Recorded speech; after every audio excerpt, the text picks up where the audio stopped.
आपके सामने मैथ का कॉलम दिया हुआ है, तो पहले लिस्ट में आपके सामने कुछ बायोपॉलीमर्स है और राइट में उसका मोनोमर्स है, दोनों को मैच करना था, ध्यान ना। आपका जो स्टार्च जो होता है वो बनता है अल्फा ग्लूकोज से, सेलुलोज फॉर्म करता है बीटा ग्लूकोज से, ठीक है। तो आपका ए के लिए 2 होगा। अब ए के लिए 2 है, बी के लिए क्या है, बी के लिए आपका 3 है, तो ए का 2 और बी का जो 3 है वो आपके पास ऑप्शन 3 में बस दिख रहा है। तो आपके लिए स्टार्च के लिए क्या होगा, अल्फा ग्लूकोज, एंड सेलुलोज के लिए क्या होगा, बीटा ग्लूकोज। न्यूक्लिक एसिड कैसे बनता है, तो इसके बनता है न्यूक्लियोटाइड से, यानी सी के लिए होगा 1, और प्रोटीन बनता है बेसिकली अल्फा अमीनो एसिड से। तो आपका डी मैच करेगा 4 के साथ, यानी हमारा आंसर थर्ड क्या होगा, करेक्ट होगा।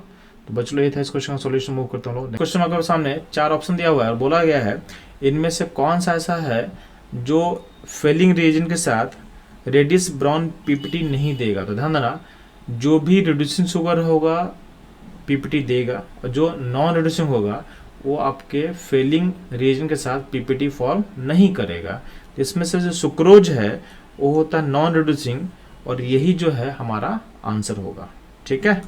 तो बच्चों ये था इस क्वेश्चन का सॉल्यूशन। मूव करते हैं हम लोग नेक्स्ट क्वेश्चन। चलो आपके सामने इस क्वेश्चन में पूछा गया है कि इसमें से कितने स्टेटमेंट करेक्ट हैं। तो ध्यान देना, पहला स्टेटमेंट क्या है, RNA is regarded as reserve of genetic information. तो ध्यान देना, स्टेटमेंट जो है इनकरेक्ट है। यहाँ पे अगर डीएनए होता तो स्टेटमेंट करेक्ट हो जाता, ठीक है। तो आपका स्टेटमेंट ए होगा इनकरेक्ट। बी जो है स्टेटमेंट क्या बोला हुआ है कि DNA molecule self duplicates during cell division, तो ये स्टेटमेंट करेक्ट है। सी का हम अगर बात करते हैं तो सी स्टेटमेंट बोला हुआ है कि डीएनए जो है सिंथेसाइज करता है प्रोटीन इन अ सेल, तो यहाँ पे स्टेटमेंट इनकरेक्ट होगा। यहाँ डीएनए के बदले होना चाहिए था आरएनए, तो स्टेटमेंट करेक्ट होता, तो यानी सी स्टेटमेंट क्या हो, इनकरेक्ट होगा। स्टेटमेंट डी का अगर हम बात करते हैं तो डी में क्या बोला हुआ है, the message for the synthesis for of particular protein in is present in DNA, तो ये स्टेटमेंट भी क्या है, करेक्ट है। आपका जो ई ऑप्शन का जो स्टेटमेंट है, identical DNA strands are transfer to daughter cells, ये भी क्या है, करेक्ट है। तो इसमें से बी, डी और ई जो होगा आपका करेक्ट स्टेटमेंट है, तो इसका जो आंसर होगा वो होगा 3। तो बच्चों लोग ये था इस क्वेश्चन का आंसर। नेक्स्ट मूव करते हैं हम लोग अगले क्वेश्चन पे। आपके सामने मैथ का कॉलम दिया हुआ है, तो पहले लिस्ट में आपके सामने कुछ बायोपॉलीमर्स है और राइट में उसका मोनोमर्स है, दोनों को मैच करना था, ध्यान ना। आपका जो स्टार्च जो होता है वो बनता है अल्फा ग्लूकोज से, सेलुलोज फॉर्म करता है बीटा ग्लूकोज से, ठीक है। तो आपका ए के लिए 2 होगा। अब ए के लिए 2 है, बी के लिए क्या है, बी के लिए आपका 3 है, तो ए का 2 और बी का जो 3 है वो आपके पास ऑप्शन 3 में बस दिख रहा है। तो आपके लिए स्टार्च के लिए क्या होगा, अल्फा ग्लूकोज, एंड सेलुलोज के लिए क्या होगा, बीटा ग्लूकोज।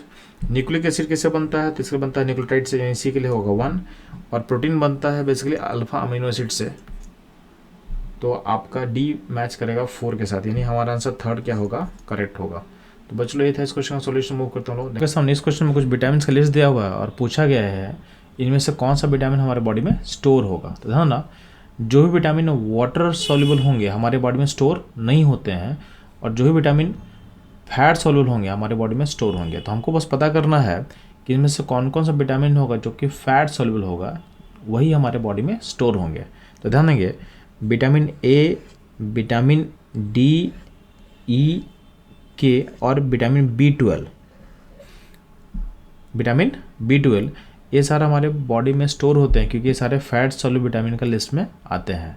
तो आप देखोगे टोटल नंबर कितना होगा, तो 1, 2, 3, 4 एंड 5। इस लिस्ट में 5 ऐसे विटामिन हैं जो हमारे बॉडी में स्टोर होंगे, क्योंकि ये फैट सॉल्युबल होते हैं। तो इसका आंसर होगा बच्चों लोग 5। तो बच्चों लोग ये था इस क्वेश्चन का एनालिसिस। इस तरह के एनालिसिस के लिए हमारे साथ जुड़े रहें। मिलते हैं हम लोग नेक्स्ट क्वेश्चन में। इस क्वेश्चन में आपके सामने एक डीएनए का स्ट्रैंड दिया हुआ है, जिसके पास सीक्वेंस क्या दिया हुआ है, ATGC-TTCA, और आपको इसका कॉम्प्लीमेंट्री स्ट्रैंड का जो बेस पेयर से उसको पता करना था। ध्यान देना, ए का कॉम्प्लीमेंट्री टी होता है और जी का होता है सी। तो इसके बेसिस पे ध्यान देना, तो ए के नीचे टी होना चाहिए, तो ए के नीचे टी कितने जगह ऑप्शन दिया हुआ है, एक ही जगह दिया हुआ ऑप्शन 1 में। तो अगर ऑप्शन 1 के बाकी को आप देखोगे तो बाकी भी मैच करता चला जाएगा, यानी जो टी के अपोजिट में ए होगा, जी का अपोजिट में सी होगा, सी के अपोजिट में जी होगा, तो ये परफेक्टली मैच कर रहा है। तो बस एक कॉम्प्लीमेंट्री पेयरिंग अगर आपको पता होता तो ये क्वेश्चन बहुत इजीली आपसे बन जाएगा। तो बच्चों लोग इसका आंसर जो करेक्ट होगा ये होगा 1। तो बच्चों लोग मूव करते हैं हम लोग नेक्स्ट क्वेश्चन के एनालिसिस पे। इस क्वेश्चन में आपके सामने 3 डिफरेंट अमीनो एसिड्स हैं और बोला गया है इन तीनों का यूज़ करके हम कितना ट्राईपेप्टाइड फॉर्म कर सकते हैं। ठीक है, तो ध्यान देंगे अगर हम इसको अप्लाई करते हैं तो अगर तीनों अमीनो एसिड को बिना रिपीटेशन का अगर हम यूज़ करते हैं तो फर्स्ट पोजीशन के लिए अपने पास तीनों में हम कोई भी यूज़ कर सकते हैं। तो अगर हम मान लेते हैं किसी तीनों में से अगर कोई भी यूज़ कर सकते हो तो मेरे पास पहले पोजीशन के लिए 3 अमीनो एसिड पॉसिबल है। अब जो अमीनो एसिड हम यूज कर चुके हैं और सेकंड पोजीशन में यूज नहीं होगा तो सेकंड पोजीशन के लिए कितना अमीनो एसिड अपने पास ऑप्शन होगा, तो 2, इनमें से 2 अमीनो एसिड हम ले सकते हैं। और जो लास्ट पोजीशन जो होगा उसके लिए हमारे पास एक ही पॉसिबिलिटी होगा। अब इसको हम मल्टीप्लाई कर लेंगे तो मेरे को नंबर पॉसिबल तरीका मिल जाएगा, यानी होगा 6। तो टोटल 6 तरीके से हम ट्राईपेप्टाइड को फॉर्म कर सकते हैं। तो बेसिकली आपके परमुटेशन कॉम्बिनेशन का लिंक करके इस क्वेश्चन को हम लोग सॉल्व किए हैं। तो बच्चों लोग ये था इस क्वेश्चन का प्रोसेस। आपको इस तरह के अप्रोच को अडॉप्ट करना है ताकि क्वेश्चन को आप इजीली बना पाओ। तो बच्चों लोग मूव करते हैं हम लोग अगले क्वेश्चन के एनालिसिस में। इस क्वेश्चन में आपसे पूछा गया है कि the type of amino acid obtain by the hydrolysis of proteins. तो ध्यान ना, प्रोटीन बेसिकली पॉलीमर होता है अल्फा अमीनो एसिड्स का। तो अगर हम प्रोटीन को ब्रेक करेंगे तो हमको अल्फा अमीनो एसिड वापस मिल जाएगा। तो इसका आंसर होगा 4th। तो बच्चों ये था इस क्वेश्चन का एनालिसिस। मूव करते हैं हम लोग नेक्स्ट क्वेश्चन पे। आपके सामने कुछ कंपाउंड का लिस्ट दिया हुआ और बोला गया है इसमें किस किस में सल्फर एटम है। तो ध्यान देना, इस कंपाउंड की लिस्ट का आपके राइट साइड में मैंने डायग्राम ड्रॉ कर दिया है। तो थायोफिन का जो फिगर आप देखोगे तो उसमें आपको सल्फर दिखेगा। उसके अलावा देखोगे सिस्टीन फिगर में, सिस्टीन वाले फिगर का देखोगे तो ये बेसिकली अमीनो एसिड होता है, इसमें भी आपको सल्फर दिखेगा। तो 2 ऐसे कंपाउंड है जहाँ पे सल्फर एटम है, बाकी में सल्फर एटम आपको नहीं दिखेगा। इसका आंसर आप 2 बोलोगे। तो बच्चों लोग ये था इस क्वेश्चन का सॉल्यूशन। मूव करते हैं हम लोग नेक्स्ट क्वेश्चन पे। इस क्वेश्चन से पूछा गया है कि कौन सा स्ट्रक्चर प्रोटीन का जो इंटैक्ट रहता है बॉइलिंग के बाद। ठीक है, तो ध्यान देना, जब भी हम हीटिंग करते हैं, बॉइलिंग करते हैं, आपके पीएच को चेंज करते हैं तो हम प्रोटीन को डीनेचर करते हैं। और इस प्रोसेस में आपका प्रोटीन का सेकेंडरी, टर्सरी एंड क्वार्टरी स्ट्रक्चर क्या होता है, डिस्ट्रॉय होता है। उसका प्राइमरी स्ट्रक्चर क्या होता है, इंटैक्ट होता है। ठीक है, तो इसका आंसर होगा 4th। बच्चों लोग ये था इस क्वेश्चन का सॉल्यूशन। मूव करते हैं हम लोग नेक्स्ट क्वेश्चन में।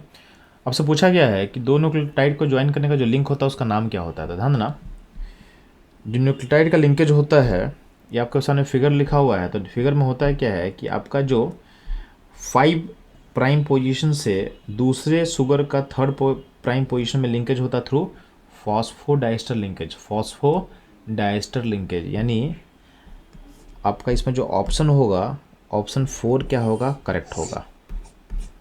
तो बच्चों ये था इस क्वेश्चन का एनालिसिस। मूव करता हम लोग नेक्स्ट क्वेश्चन।